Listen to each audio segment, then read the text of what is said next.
Je me réjouis de la défaite du Front National à laquelle la France insoumise a participé en donnant une indication très claire aux 7 millions d'électeurs qui ont voté pour Jean-Luc Mélenchon. Pas une voix au Front National. Dans la deuxième circonscription du Gard, les résultats du second tour des élections présidentielles confirment la montée du Front National en plaçant Marine Le Pen en tête. Mais l'abstention, le vote blanc ou nul, atteignent un niveau record.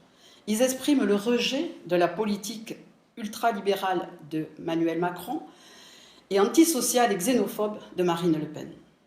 Je suis particulièrement préoccupée par le niveau du score du Front National.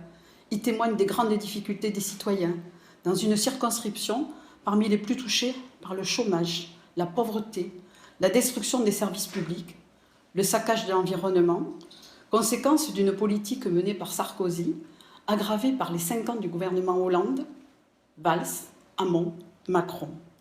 La politique néolibérale qu'entend poursuivre Emmanuel Macron ne fera qu'aggraver les difficultés et favoriser le terreau sur lequel s'enracinera le Front National.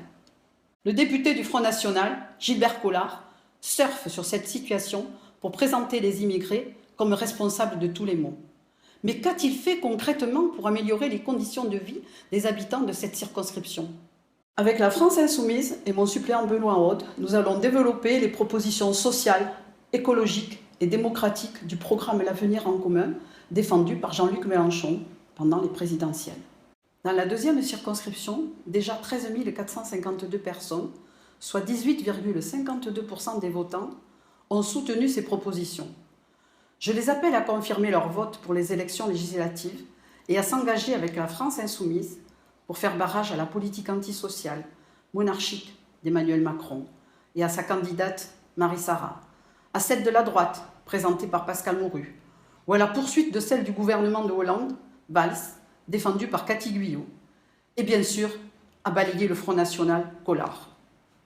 Élire à l'Assemblée nationale les candidats de la France Insoumise, c'est permettre la mise en œuvre d'une politique humaine, sociale, démocratique et écologique pour le bien de tous.